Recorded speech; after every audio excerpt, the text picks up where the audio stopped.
Okay, everyone, welcome to the Revolutionary Pod, episode 10. This time we're featuring Eden from Things You Can't Touch. So, yeah, introduce yourself, Eden. Thank you. I'm really excited, first of all. Thank you for having me. It's really a pleasure. To the people listening, watching, my name is Eden. Where's the camera? Here. Yeah. Hi, everyone. My name is Eden, and I am the host and the founder of the Things You Can't Touch podcast. Ultimately, it's a podcast that aims to make philosophy more accessible. So the stereotype is that there are a lot of white men in philosophy, and I want to break that stereotype by including people from working class, females, women is a better way to say it, and people who are not white in the realm of philosophy. So I just bring on different guests to talk on a podcast and have philosophical topics and philosophical discussions about just everyday things. And yeah, hopefully Zaid will be featuring on the Things You Can't Touch soon, so stay tuned for that. Yeah. So I was gonna first ask you, why did you choose like a philosophy podcast, like out of everything? Like, because you know nowadays, like you see podcasts, like, you know, like these like they just ask like random questions and that. So how come you chose like philosophy? I think I'm a very intellectually inclined person. Yep. So I wanted to put that to use. I feel like, because I'm in uni right now. Yeah. So I'm studying philosophy. I'm in my final year. Yeah. And after uni, I was just like, I don't want to lay this to rest. And also, before I even chose to study philosophy, it was like, I realized that I love big questions and I love answering them and finding out how other people answered them. And then it was just like, something's missing, like there's a gap. Because when I went to uni, there was like so many people on my degree, and I could count the amount of black girls on my hand, let alone I don't think many black boys do philosophy, like straight philosophy. A lot of people do it with economics, a lot of people do it with politics, but they don't do straight philosophy. And I was just like, yeah, something needs to change. And in order for me to do that, just create content. The flip side is also because a lot of people who look like me create a lot of, I don't want to call it boring, but it's kind of like I've seen those podcasts, like, yeah, like what's your body count? Yeah, who's gonna pay on the first day? And it's like, you know what, actually over it. I don't even know how it became interesting. Like in the I'm not saying we're better than that. Like obviously, that doesn't mean we're better. Yeah. Or are you? No, I don't want to say that necessarily. You don't want to be humble. No, yeah, because there are actually philosophers who would believe that. Like for example, J.S. Mill would actually argue that we are better than these people because we are intellectually inclined. But I'm not gonna say that is what I believe. Yeah. I think it's more so we can show ourselves in a different light. We have shown ourselves as entertainers. We have shown ourselves as sportsmen and women. We have shown ourselves as like in the realm of in the realm of podcasts that people already have. And I thought, let's do this in like an intellectual way that I haven't seen people who look like me do, basically. Yeah. And you said you study at uni, but what do you say to these people who say that like can't get a job in philosophy and that like a lot of people say just because I study philosophy they say, oh, why are you doing that? They say, you're not going to be able to get a job. And it's like, I want to bring up capitalism here because my podcast is, I wouldn't say I was even going to ask you about that. I'm kind of like, I would say I am like a Marxist. Like I'm not a Marxist, but I like what he says and stuff. But is there anything in specific that he's not a direct quote or anything, but is there like a concept that, like, obviously communism flopped when they tried it. I'm not saying it's like, wait, who tried it? Russia, and that's why. Was that really communism though? I don't want to, like, the thing is, I don't really want to like be a cop out, you know what I mean? Like it did fail. Capitalism is like, it has bad stuff, but also has like, it has brought us like, you know, I mean, TVs and that. Do you get it? So like, because of competition, it encourages like development, basically. But I think it's reaching a limit. Do you know what I mean? I think it's reaching a limit. Yeah, fair. Yeah. So what were you gonna say? What were you gonna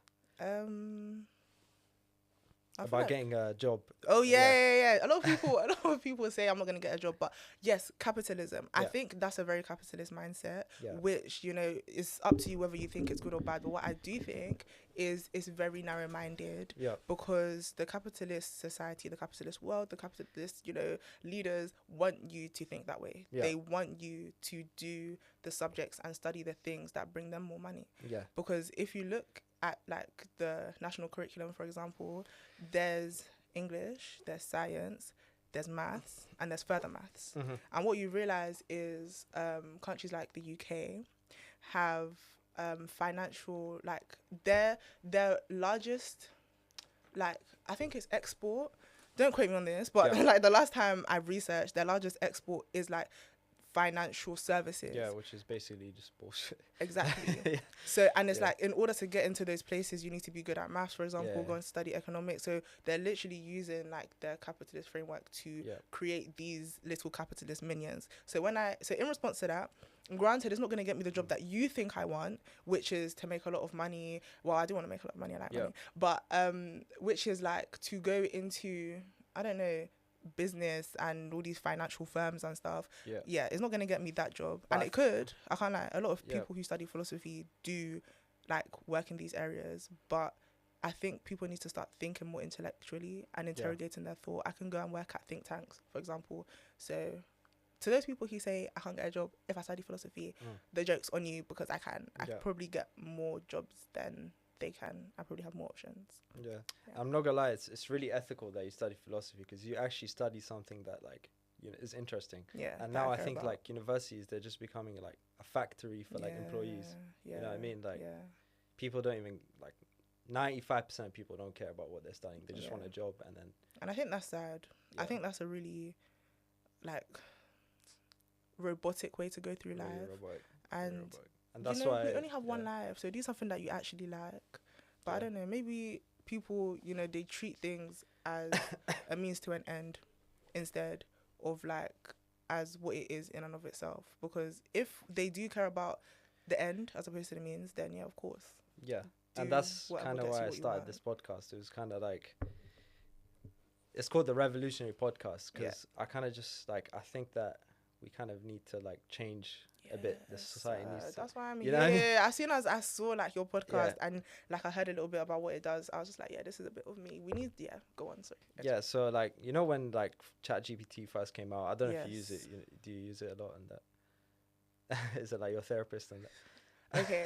I'm gonna be careful here because I'm still at uni. I haven't graduated yet.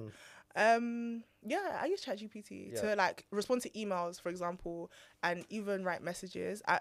If you meet me in person, you've met me in person, but if you get to know me a lot more, what you will find is I'm not very emotional. So I use ChatGPT to make me sound more of like a human, and I think that's use very a robot ironic. to make you sound more human.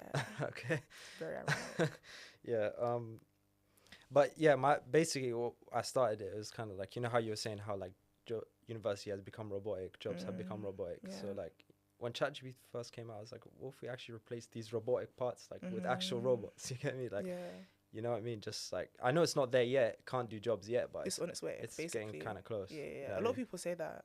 And I just like, I'm really interested in that aspect and all those theories and stuff. But if you want to talk a little bit more about that, I would like to hear. I just had some other points. So like, how do you think like philosophy ties with like politics and like like society? Because it's not just, you know what I mean, it's not just we're just thinking about like random stuff. It has to like, you know what I mean? Does it affect society and that?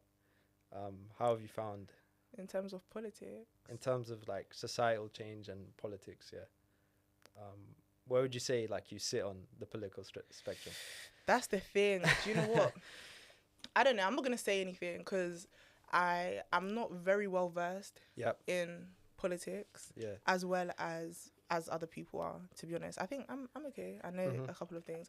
But I think that philosophy is the foundation of everything. So in order for all of these political regimes and schemes to come about, there has to be philosophical thought like at the foundation of them.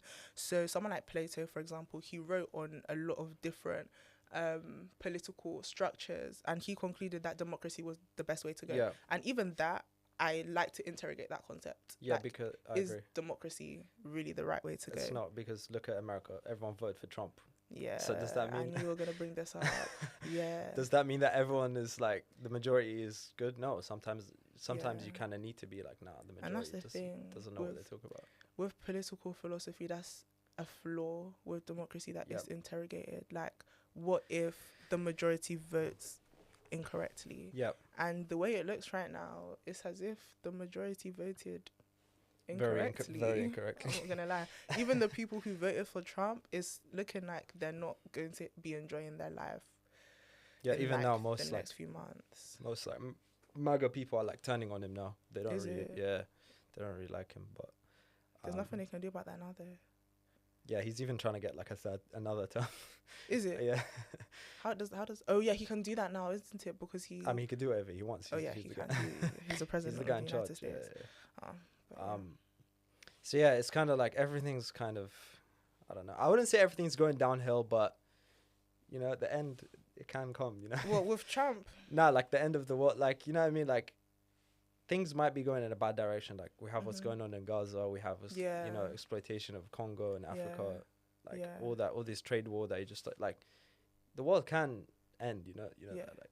When you say end, do you mean like what does that look like to you? Like what I'm trying to say is that usually we think like the world can end, but like we just keep like we're like but we don't really take it seriously. We just go about our days, but like no, it can actually end. Yeah, it can actually end. Like you know what I mean? Like we kind of need to like lock in a bit. Especially if another world war starts.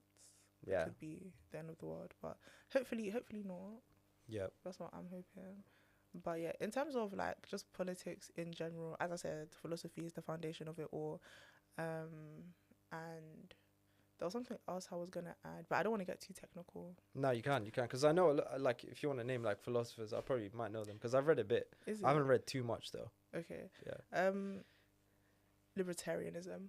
Yeah, that's like pro-capitalism people, right? I don't think they're necessarily pro-capitalist. I think libertarians are more so pro you can do what you want as long as it doesn't harm other people, basically. But don't they believe in like free market? Yeah, they probably do. Yeah. But does the free market necessitate capitalism? Yeah. It's just a random question. Cause it does, cause like you can't actually, to be honest, even if you have a free market, because they want competition, right? Mm-hmm. But in every free market, the government always has to get involved, because if the government doesn't get involved, you're just going to end up with like chaos, a monopoly. No, literally the opposite. Oh, okay. If you let anyone do whatever, if you let a pure free market, someone's eventually just going to rise to the top and just control everyone. Oh, yeah. So you need the government to kind of like keep competition going. Do you think, sorry, this is like really conspiracy theory-esque, but don't you think that has already happened, but we just don't see the man at the top? Yeah, especially now. But I feel like all these like conspiracies of like there's always a guy behind the guy behind the guy. Yeah, you know, I think that always ends up at like, I don't know. I feel like it's a bit too. Like we don't need a conspiracy to know that things are wrong. It's right in front of us. Do you get it? Yeah, fair. And like a lot of these conspiracy people, they kind of just end up at like anti-Semitic conspiracy theories like against Jews and that. Yeah. Okay. That's kind of a trend now. Like anti-Semitism is kind of growing. I'll be honest. I mean, obviously, I'm against Zion. Like what's going on in Israel. Obviously, I'm against Zionism, but like that doesn't mean I'm against all Jews. Yeah, you get it? That's a very illogical conclusion to come to anyway. Yeah. If people are thinking that way. But yeah, you saying that anti-Semitism is becoming a trend is so interesting. I think that really speaks to the nature of human beings and the nature to how people behave. When it's like, I think people are saying the same thing about fat phobia. Yeah. For example, when it seems okay to start hating a specific group or specific type of people, a lot of people take the opportunity just to jump on that, and I think that's very interesting. Have you heard of Hobbes's like theory of the state of nature? No. He's the most famous quote from Hobbes is, "Human beings are nasty, brutish, and short." Like that is the core. That is the human nature of human beings. When they're born, they are nasty, brutish, and short. Other people, on the other hand, have more of an optimistic view on human beings, and they argue that human beings are born to be kind and to love each other and stuff. But when I see and hear things like this, how quick people are to jump on hating other people, it's just like, maybe Hobbes was right. Is he British? Because that sounds like a British name, like a flipping toaster. That's a good question. You know, I don't even know. Russell Hobbes. You know, fairs. I don't know. I'm not gonna lie to you. Yeah. I don't know. You caught me there. I don't know. He might be. Do you agree with him that most people are evil? Isn't that like a Nietzschean theory? That's a good question. Nietzsche. I don't think. Nietzsche. Did he think that? To be honest, I think I studied more of his metaphysics as opposed to what Yeah. he thought about human beings. Yeah. But I think I can definitely see where he thinks that, because, you know, he says God is dead. Mm. Do you like, have you heard of that before? Yeah. When God yeah, is when he dead says and God we is have dead killed and him. we have killed him. Yeah. I think a lot of people get that confused and Yep. think that that's more about Christianity or religion as a whole and the concept of God not existing, but it's not. It's more so about human beings being so like diviceful, if that's Yeah. even a word, Yeah. divisive, Yeah. and so like wicked, basically, that they've achieved the unthinkable, which is killing God. Yeah. So do I agree? I don't know. I think it's cultural. Mm. Yeah, I think it's cultural. I think the evility, I'm making up words here. I think the badness of human beings Yep. is actually testament to the way that, like, to the area in which they're brought up. I was So- literally gonna ask you this. Okay. Like, do you really think it's that simple? Like, do you think that let's say someone's like from Israel, like a Zionist or like Nazi or like Yeah. a really bad person? Yeah. Can you really say that it's just their environment, or is it them? First of all, what is a really bad person? But well, let's just take that for granted and Yeah. assume that everybody knows what a really bad person Let's say is. just kill, steal, rape. Yeah. You know, all the all the typically bad things. Yeah. But the thing is, the type of person I am is we can actually really interrogate what, like, is it bad to kill for real? But we're not. Don't worry. Yeah, we're not it's gonna get bad there. to kill innocent people, I would say. Is it? Yeah. I'm not saying that we should. I'm not saying that we should. No, don't be scared of me. You're scared? I'm just no. No, I'm no, I know, just I saying know. like why. As long as you have a good justification as to why, because a lot of people, when you ask them, okay, so why do you think it's bad It's a very to good question. kill? It's They're a very not good- going to yeah. actually have a justification. They're just going to say, yeah, it's just bad Yeah. because I've been told it's bad and I've learned that it's bad. And that's where I'm answering your question now. That's where you can very easily say that yeah, it is about the environment that these people grow Yeah. up in. But this is the typical debate in like the crossover between philosophy and psychology, which Yeah. is the nurture versus nature Mhm. argument. Mhm. So are people just a product of their environment, Yeah. or are they a product of their biology and the genes that put them together? And I think, which is maybe a cop-out answer, is a mix of both. Yep. So it is about who they are intrinsically, and it is also about the environment that they grow up in. However, what I do believe is there comes a time at which you are like, you are emancipated basically from your environment, and you can now begin to make these decisions and these conclusions for yourself. So when it gets to that point in your life, I'm not going to put a specific age on it, because some people are forced to age faster than others for various like sociological and Yeah. economic reasons. But once you get to that point in your life where you Yeah. can make these decisions for yourself, it's that now it's your responsibility. Even for things that are not your fault, even if you did grow up in a household who praised racism, even if you did grow up in a household that said, yes, we should hate all Jews, for example, you are now at a point in your life where it's time for you to think and like decide if you believe that and why. Yeah. And that's the thing that I'm usually advocating for. Just interrogate your belief. Why do you believe what you believe? And I'm not gonna lie, it's a moral like flaw if you don't. And I'm sorry to say that, but a lot of people, you just believe things blindly, and I personally believe that's morally wrong because you're not using your reason. Yep. Yeah, so that was a lot. Yeah. So you're talking about religion. So how do you think like religion ties in with all this? Oh my gosh. No. Are you? Okay. I don't want to get personal, but if Yeah. you don't want to answer, it's fine. But like, are you religious? Would you say Yes. okay? I am, Chris- and that is Christian. what is so typical. Yeah, I'm Christian. And that's what is so interesting about my belief about religion. And you should just tell me when to stop. No, Basically, go because as I'm long about as- to go off. Go as long as you Okay, want. so my whole theory is that religion is solely, nothing more than a political weapon. I think there is a difference between religion and faith. I think religion is born out of politics, and the people at the top of these political institutions are using religion as a weapon to control people, and people are falling victim to that very, very quickly. I'm not arguing that there is no God.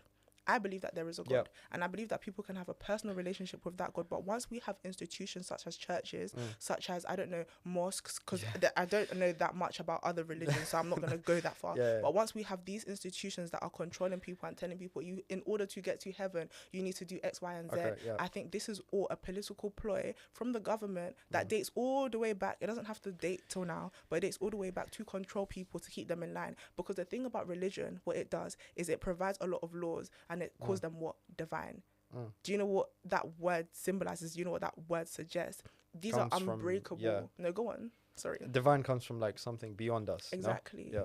And it's so difficult to dispute something that you cannot see, right? It's so difficult to dispute something that you Yeah. cannot hear, that you cannot touch, that you cannot. So when they create this concept of what that untouchable, anything thing is, they make it so, like, you will be punished if you don't stay in line with these laws, if you don't stay in line with this divine concept of whatever. So yeah, that's why I concluded that religion is nothing more than a political weapon, and people need to remove themselves from religiosity. Yeah. And rather they should, like, don't get me wrong, 100% have these communities, have religious communities. Community is important. I think even in the Bible, for example, it did say when 2 or 3 are gathered in my name. It wants people, like Christianity wants people to be together. Definitely follow your holy book in a community, but once it becomes religious, I think that's very problematic. Communism. You think Bible's communist? Do I think the Bible's communist? That was a large leap. How did you get there? I don't know. Why do you even suggest that? It's kind of like inequality is like, I mean, most religions, I'd say like the 3 major religions, Abrahamic, they do preach against inequality. At the end of the day, they do have, obviously they do have some control, like what you said, people controlling people, but I think there is an authentic message in the religion. It's not all, 100%. you know what I mean? But I do agree with you. There is a lot of like controlling people on that. Feel free to disagree with me. I love a good disagreement. Yeah. So if there's anything that I said so far that you just really strongly disagree with, please let me know so I can. No, I mean, I've seen it because like even like the Islamic world, yeah, I'm Muslim obviously. Yes. Like we're kind of going through that right now because like you know what's happening in Palestine. Yeah. So like the rich Arab countries like Saudi Arabia and that, then like their scholars. Basically, what happens in Saudi Arabia is it's kind of like a secret. Not a lot of people know this, but like. Oh my gosh, let us know. Tell us. Like the government kind of has like a deal with the scholars, and the scholars kind of like keep people in check, and they tell them if you disobey your ruler, you're going to hell. Do you get it? So literally exactly what you were saying. How convenient, right? Yeah, how convenient. So what's happening is that what happened with Palestine, because Palestine's not rich Arab countries, you know what I mean? That's like Saudi Arabia, UAE, Dubai, you know, all that. So these guys have basically, them countries have not done anything. They've like helped America. They've helped Israel on that. They have like, the other day the UAE just had a meeting with Israel. So these guys are not doing anything. Yeah.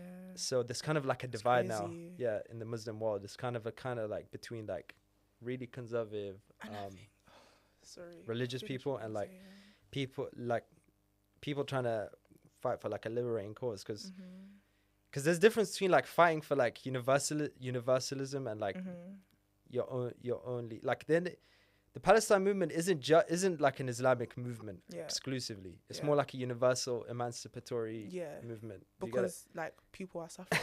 Exactly. People are struggling. Let's all collectively do something. Let's all collectively struggle together. You know what I mean? I think it also speaks to this concept of, I don't know, I forgot what the theory is called, but have you heard this theory where they say rich people are less likely to believe in God? And like poor people are more likely to be religious. That is also I've heard that theory. That is also part of what I'm talking about when it comes to like just philosophy, politics and religion. This whole thing where it's like, it's very convenient because, you know, majority of people are poor. When you look at like the like economic makeup of a lot like of 80-20. There we go. A lot of people are poor. Of course, have this thing that is indisputable that you can use to control the majority of people. You spoke about Marxism earlier, right? It's just like, that's what Marx advocated for, the people to rise up. Because he knows that we are the majority of people. If we just dissented right now, it's likely that we are going to win. I think that's what the French did during the French Revolution, right? So that is also another part of my whole like thing about philosophy, religion and whatnot. But I have a little bit of a problem with atheists. obviously. Oh my gosh, sure. No, I will let you finish, and then I'm going to talk about that one too. Okay, obviously, like, there is actually no proof of God. I'll admit that. As a religious person, I'll concede that. Okay, maybe not. Maybe not. Mhm. Like, whatever we're in, Sorry. Earth is crazy anyway. Like, Yeah. regardless, something's crazy. But Yeah. like, what I'm trying to say is that you like, people go through, like, these poor people, they go through a lot, and then you can't just tell them that there's nothing. Do you understand? Like, Yeah. you can't just do that. Like, Yeah. They need something. They need something to hold everyone, on to. we need some. Yeah, Do you get it? yeah. Like, even if I'm deluded in religion, it's better than having nothing. Mm-hmm. You know what I mean? So that is a fair argument. Like, Yeah. what were you gonna say? Sorry. Okay, I just wanted to make sure you finished. Yeah. Let me hold on to that thought Yeah. and just now talk about atheism. I saw a post Yeah. the other day, and the post said, the United Kingdom is no longer a Christian country Yeah. because the majority of people now identify as atheist. Mhm. Huh? Yeah, I've read that as well. Let's unpack that. Bearing in mind, it was Christianity that led them on their spree of colonialism and imperialism. Mm-hmm. It was Christianity that justified why they did all of the ridiculous and very disgusting and awful things in the various continents and countries that they went to. And now you're telling me that you do not even believe in Christianity, you're atheist? How convenient. And it's just like that's why religion to me it's all a scam. Nothing makes sense. But because there's this thing in philosophy called the God of the gaps. Yeah. Because of that theory, which is whenever you don't have an explanation for something, you just put God in that gap. Because of that, people put God in the gap of everything, so they don't interrogate their thought, they don't interrogate their belief. Why are you religious, and why are you why are you feeding into this? Yeah. Why are you allowing this to remain this way? Yeah. And I think the other aspects that I wanted to talk about, because I don't want to talk too much about atheism anymore. Yeah. Like they've done what they've done now. And it's just that specific atheism that gets to me. I call it white atheism, which is problematic in many ways because not every white person, I guess, that argument. Yeah. But the other thing is the way religions come about, because the Abrahamic faith, okay, they came from somewhere. We could argue historically as well. Yeah, they came from somewhere. And yes, these gods existed, quote unquote. But my thing is, we see different types of religions, like, coming into fruition out of seemingly nowhere or out of your convenience. So, for example, the Rastafarian movement in the Caribbean. Yeah. I'm not, again, going to talk too much. I just know it as an example before people come for me and tell me I don't even know anything. I don't, you're right. But I'm just going to use it as an example. It came from a political movement. That's how people... I have a perfect example for this. Oh my gosh, go on. Zionism. You know that most people... in Israel, they don't believe in God? But they still believe that God gave them the land. Obviously. How convenient. But they don't believe in God at all. Like, but God gave them the land, right? Okay. Exactly. Okay. Do you see how religion is divisive? So, yeah, but that's what I mean. Like, do believers even believe, like, at this point? I don't even, like, are they just lying? Yeah. Or are they just confused? That's another thing that I've been thinking about and interrogating. Yeah. Which is this... Wow, this is a lot. This is another thing that people have a debate about, which is like, how exactly how do you believe in God, basically? Yeah. Because even with the believers that believe allegedly, it's like, I feel like people who are religious who have never doubted their religion are not religious. I don't think they're doing their religion, quote unquote, well, because again, that's the thing about religion. It says to you, don't doubt. Yeah. Because doubt leads to what? People being enlightened and realizing this is not the way to go, and then they go off on their own thing, and then the government is sad. And that's why I don't think, because they can't control. Sorry, cut you off. No, go on. You know, like fundamentalists, like Islamic fundamentalists or Christian fundamentalists and that. I don't think they believe. They know. Like they. But what's the difference between? I talk about this with my friends. Sorry, go on. Finish. Like belief always implies that I might not know, but I'm going to take the risk. It's the leap of faith. Do you get it? Yeah. It's always, that's what belief is. Belief isn't, because that's knowledge at that point. If you know that God exists, you don't believe, you know. Do you understand? So. And I think I agree with you. Yeah. I think a lot of the people who are like really staunch. Yeah. And a lot of the people who are in control of these institutions, they don't, as you said, believe. Rather, they know, and more specifically, they know what they're doing. Yeah. But anyway, I feel like I've gone on many a tangent. No, honestly, it was. Yeah. But I think this is like another like really, I wouldn't say mainstream. It's more like found in like corporate culture. It's kind of like Western Buddhism. I have not heard of that. You know what Buddhism is? It's kind of like just remain detached from the outside world and like just, it's kind of like that. It's like, I've heard of Buddhism, but please do give me an overview. You know what Stoicism heard of is? Western Buddhism. Yeah, Stoicism. Yeah, it's not different. I'm just saying it's like a lot of people in corporate, like these tech CEOs and that they just think like, yeah, like life is really bad, but like just remain detached. Like, I think that's so stupid. Why? Because what do you mean remain detached? Like this, yeah, like there's people that need helping. There's society that needs changing. There's, you know what I mean? It's like they just. Sorry, I don't know how you keep doing it, but you keep touching on different points around this whole theory that I'm building. But I think that is also exactly it. Like, I think, oh my gosh, I think I made a video about this, but I was basically saying all these people, all these religious people, especially Christians, they come on the internet and they're like, oh, like, I'm just like, I turn to Jesus and I realize that there's nothing in the world for me anymore. And it's just like, huh? What do you mean? There are people suffering every day. There are people dying every day. And it's like a lot of people, they pride themselves and they make themselves feel better about themselves, about how good they are at following the rules, how good they are at following the laws, how good they are at being good Christians or good religious people to themselves. But it's just like, you're doing all that, but you're ignoring the biggest issue and the biggest thing, which is help people. Yep. Exactly. A lot of people don't help people. When was the last time you donated to charity, for example? Out of your own, like out of your own good. Forget tithe. Forget what's it called in Islam when you have to give to charity? Forget that. Yeah. What do you just do? Yeah. For like, no reason. For no reason. Out of the goodness of your own heart. What do you do then? And that goes back to morals. Exactly. I think a true moral position is when you have like when you do it for no reason, because then you're purely doing it. Do you get it? Schopenhauer spoke about this, and I think somebody else spoke about this as well. But just like loving kindness and compassion, basically doing it out of the goodness of your own heart, not because you think you're going to get something out of it, and not because you're going to tick off a box, basically. But so I was going to ask you, like, if you could do like top 3, like your favorite philosophers, who would you put and why? Number 1, Socrates. Okay. I love Socrates.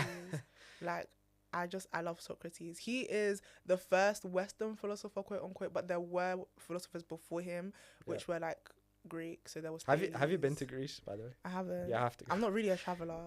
I swear, you can like feel the Socratic. You can feel the wisdom. I swear to on God, the ground. I feel like. Do you know what? I'm gonna hold on to that. I'm gonna go. Just literally because of this conversation. Yeah. Athens, that's where like all of the universities were. That's where like the broken building, the Acropolis or something, where like they just go and that just. That sounds right. Yeah. I don't know, but that sounds right. Okay. Yeah, I'm gonna go. Yeah, you have to actually. Yeah. Are there any artifacts from like the old philosophers that I can go and see? I think so. I think if you go to the Acropolis, you'll see like. Yeah, my man used to come and like just think here, and he used to like. That's so debate. Cool. That's the thing. I need to go do like a trip like that, because whenever I hear of like going to different countries, I always think of it of like a holiday. Maybe I should go and be like a tourist for real. You're not you're not a traveler though. That's like kind of uncommon now. No, is it? Yeah, most people love traveling. No, it's so weird. I don't believe in like holidays. I don't find any joy in traveling, but obviously if I'm with the right people, I'm gonna have a great time. But I don't feel your any life need has to be to leave the country. I don't know why. I don't know. Anyway, Socrates, he's my favorite. Second place. Now it's hard. I don't know. I feel like I haven't even done a full sweep of the philosophers in the world for me to really come to a right conclusion. But based off the ones that I do know, I think number 3, I'm going to give it to Schopenhauer. Yeah. That's a recent development. I just made that up right now. But he's really pessimistic, no? Yeah, I love it. Absolutely. No. He's one of the pessimistic philosophers. He's literally my inspiration. He basically tells you do nothing, die, sit down and wait until death like encapsulates you. And I think there's something so like you're on your emo moving. Yeah, I think that's what it was. I think he caught me at the right time. I was in my emo basically. Yeah. But yeah, in between that, I don't know. It's between Plato and Descartes for me. Yeah. I think. Can I cheat?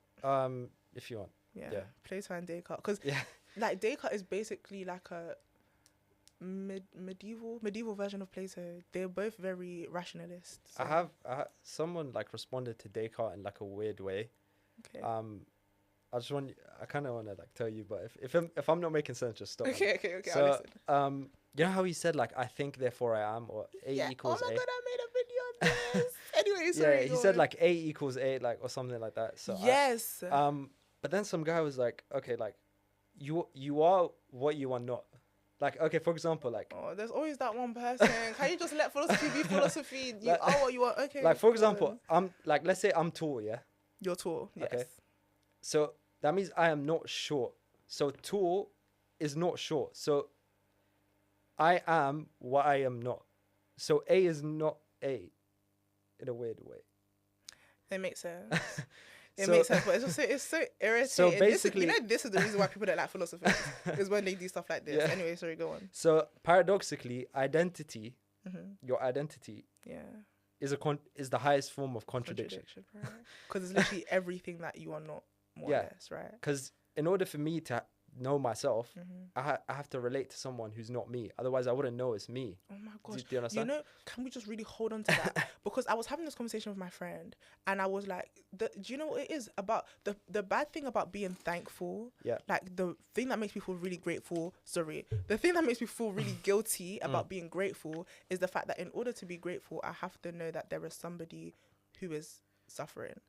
And they were like, wait, that doesn't make sense. But I was like, in order for me to be grateful that I have a roof over my head is because I know that there are people without. Exactly. Right. And it's just like, that's interesting. So it created a synoptic link in my head based on what you said. But I want to actually talk about what you said, which was like your identity being your highest form of contradiction. Yeah, which is like the biggest paradox. Yeah.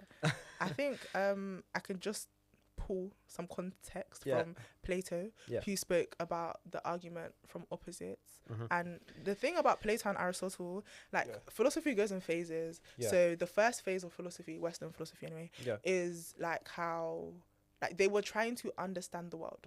What is reality? Is this world real? Aristotle said, this is the real world. He was very empirical in his observation. And Plato was more rational. He said, this world is not real. This world does not exist. This world is a copy of a real world up there that exists. That's what he said. Ideal form, world of forms. The world of the forms. Yeah, something like that. Yes. I don't know if you can tell, but I love philosophy. Anyway, he also used the argument from opposites to prove his whole theory of reality. And that is basically what you're talking about, in a sense of, in order for one thing to exist, there has to be its opposite or its extreme. And I think the person who said that just really wanted to sound smart, but I see where they were going with Descartes. Descartes was misinterpreted there, by the way. I think therefore I am who I am not. I think that's interesting. I think it speaks to a lot of psychology, a lot of sociology. Yeah, I was going to talk about psychology, Freud and stuff. Freud is a weirdo. Yeah, he did a lot of coke. Is it? Yeah, did you not know that? It makes sense. Yeah, he did a lot of coke. No, I actually didn't know that. No, that all makes sense now. Yeah. Sorry, I'll let you finish. But he talks about the unconscious and that. But I think a lot of people get confused about unconscious. I'm not an expert, but I feel like the unconscious isn't I'm doing something. Let's say I go slap someone and say sorry, my unconscious. Do you get you know? Okay, sorry. You know what I mean? A lot of people like to say, oh, you don't know what you're feeling. It's in your unconscious. I don't think that's what it is. I think unconscious is kind of it's kind of you know when you think, you're already speaking to another person, kind of, because when you say I, you're saying I, there's already two I's, so it's two. I've never thought of it like that. Sense. No, you're making sense. Don't doubt yourself. You're making sense. I've just never thought of it like that. Yeah, because a lot of people like to say oh, it's my unconscious, he's unconsciously doing that, or they like to kind of say let's say someone's a mean person or evil person, they'll be oh, he doesn't know what he's doing. No, I think people are aware of what they're doing. I'm not gonna lie to you. So do you think? Okay. I think I understand what you're saying. You're saying that there is this thing that people call unconscious. Yeah. And the way that they describe and in general maybe even on TikTok you see, or just in general, people will talk to you about subconsciously you know that, but I don't think subconscious and unconscious are not the same. Yeah, maybe not. Maybe, but when they say subconscious, I usually think that they mean the same thing. Okay. So in this conversation, we're using them interchangeably. Yeah, but Basically, maybe is they're that not what the you're same. saying? I don't know. I They're was not. just I don't do psychology. I think this is more of a psychology thing. yeah. So I can't even tell Yeah. you. But the way I understand it anyway is that your subconscious is something that just sits below your conscious. Yeah. So you can like reach there and like grab Yeah. things from it. But most of the time is not something accessible, but your unconscious Okay. is what you're describing as like literally as you said. And yeah, you say you don't believe in that. And No, I do, but it's kind of like it's a cop out. it's can be a copper. Like for example, when I feel like the history of consciousness is madness, because like when you're when, when you're like you do this thing where you just say like a sentence and it just sounds so like that it's so full of something, but I don't know what it is. So can you say that for me one more time? when you like when you're self-conscious, Yeah. okay, yourself of yourself. So yourself, and then you're another self, but that's also myself. But there's two. Do you know what I mean? I'm really trying. Like, I feel like I know what you're saying, but I want to really get it. When you're conscious of yourself, yourself is conscious of yourself. Yes. So there are two selves. Yes, here. but there's still the self. So it's Which one, is just but one it's self. two, but it's two, but it's But one, it's two. but it's two. Maybe this will help. You know? Plato and Freud. Yeah. You taking me on a spiral, but this is okay. We can work with this. Freud, since we're there, he spoke about the id, the ego, and the superego. The id is what you're born with. He described it as a seething cauldron of bubbling excitations, and I really liked that. Really, so like, I needed to say interesting that. way to Yeah, it was it was olden day English. I think it was British. Yeah, I don't want to make any assumptions. But yeah, the id is the id. It just does whatever it wants. Yeah. It has no restraints. Like it has no restrictions. Exactly. Perfect. And then wait, you already know this. Do you know this? Yeah, I kind of. No, you're speaking. I need to know more. Okay. Yeah. And then the ego is something that you develop when you get older. I think it's around like the age of like 4 or 6. Yep. This is when you begin to understand social cues and you begin to understand what is socially acceptable and what is not socially acceptable. Yeah. And your ego begins to control or mediate your id. Yeah. So now you're not a child. Now you're not just gonna cry when you want something. You have to be reasonable. You have to be rational. And then your super ego is now your morality. So it takes this id and it takes this ego and it begins to mediate everything and it decides what's good and what's bad. Yeah. So maybe when you're saying this is the self and this is the self and the selves are just having a conversation, Selving, maybe these selves, these selves that are selving are just literally the id ego and possibly the super ego just having a conversation, because that's what did it for Freud. Do you see what I mean about we got the history of consciousness is going tapped? Like No, but we just sounded. why do you describe that as madness though? Yeah. Why do you describe it as being mad? It's not. All It's these being selves, all these insightful. selves that are also myself, just going. Yeah, fair enough. I think I understand. It gives very much. What's that movie called? Split. No, actually, I feel like it probably does give that, but I haven't watched that. I think that's more like no, bipolar. The cartoon one that they did a number 2 of it recently, with the little coloured people in the girl's head. Nah, Inside Out. I haven't watched it. Have you seen Inside Out? Wait, Inside. Nah, I don't think so. Really? Yeah. We're 2 different people. To be honest, I haven't watched the second one, but I've watched Inside Out and you've watched Split. So I think Is it old? Is it old? Inside Out. It's new. It's new.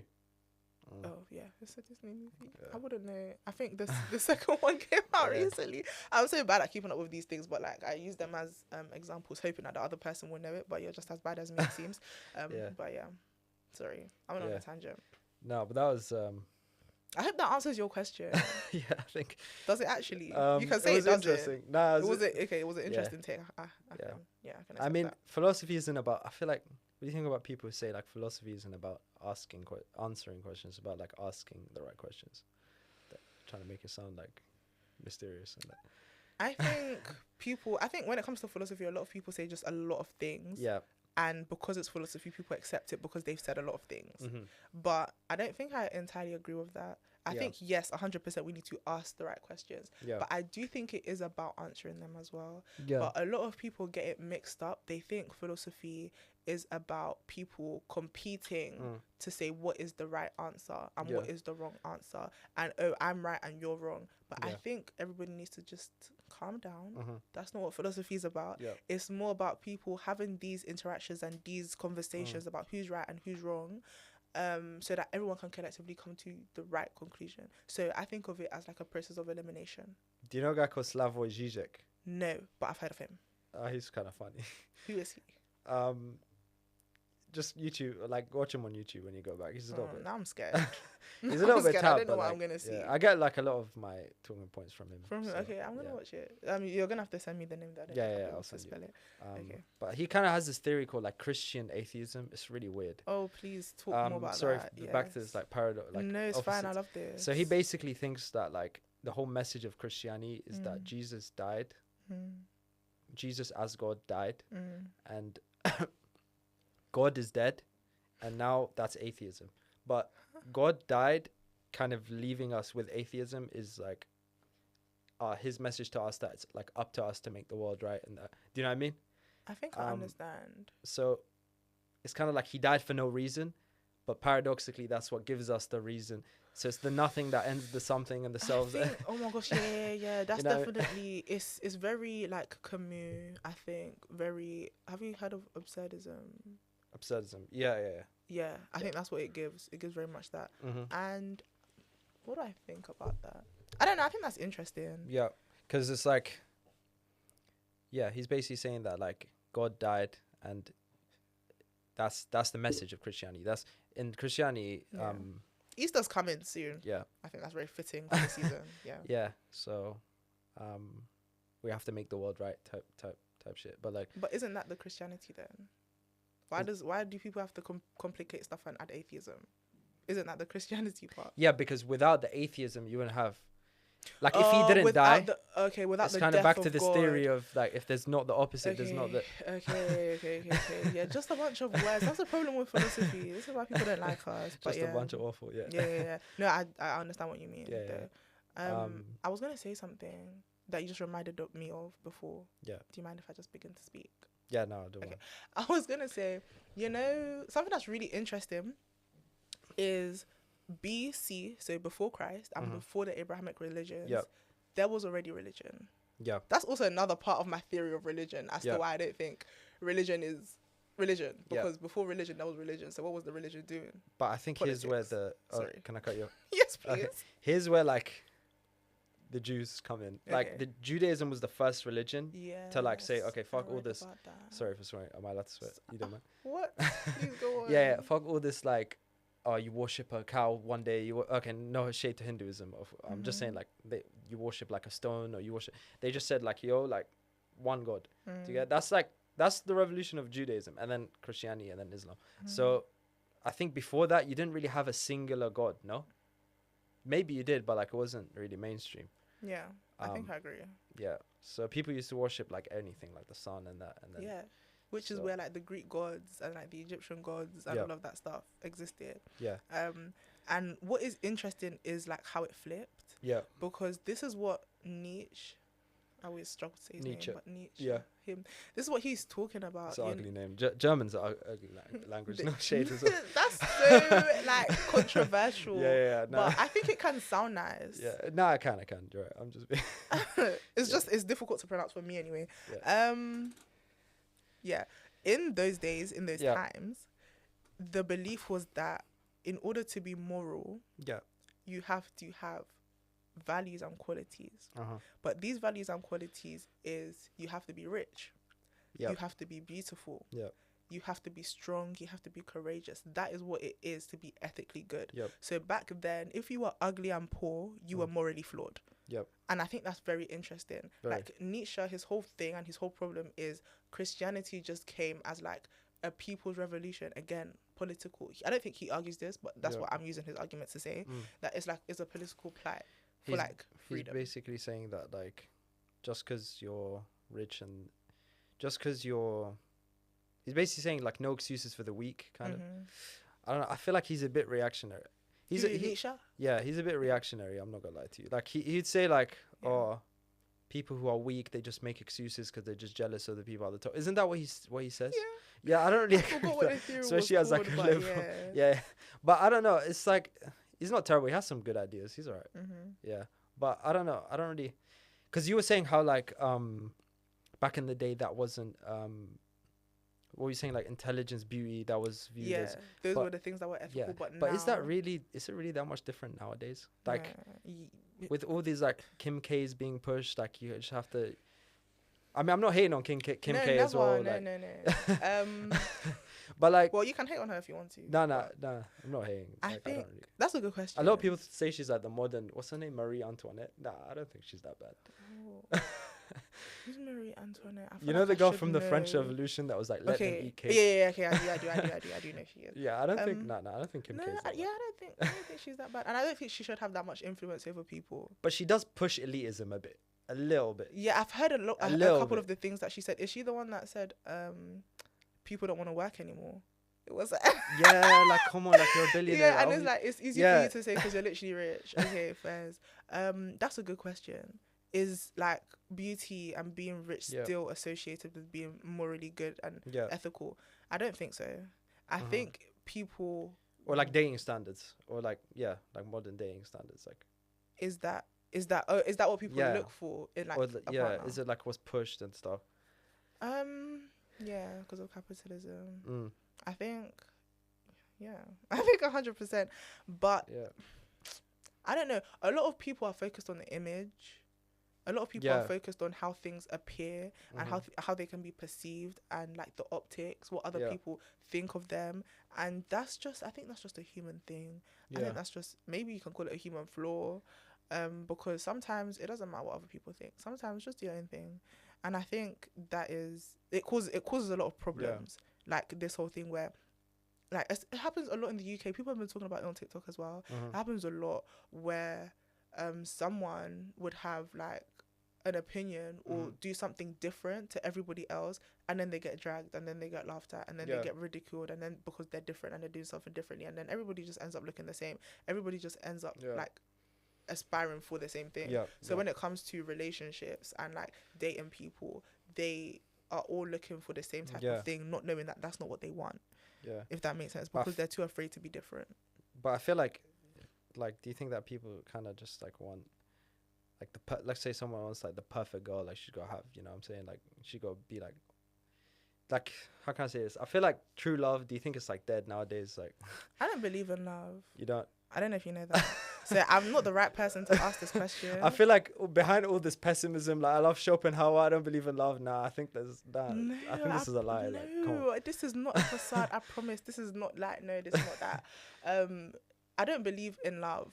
Yeah. I don't know why. I don't know how to explain it. I've had this conversation before. I think it's more so because what my brain does is it thinks like there logically, is rationally. I don't know. We can get onto that. Yeah. I think what my brain does is that it has to be 100% or it's not it at all. So for me, love can never, like, no one can love somebody 100%. Yeah. Even if they say they do. Yeah. So for me, it's just like true love, as you put it, doesn't exist. Not true love, as in that's my true love, but true, perfect, pure love doesn't exist. Yeah, and that's why I think like love is a bit of like, it doesn't really follow logic.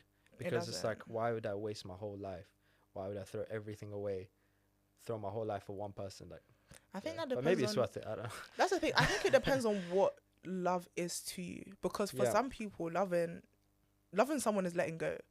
Like, I don't know if you've like seen that in movies, but for some people, if you love someone, you're actually gonna let them go. You're not gonna throw away your whole life for them. Yeah. But for others, I'm gonna lay down certain things for you. But I think love should be constructive, not destructive.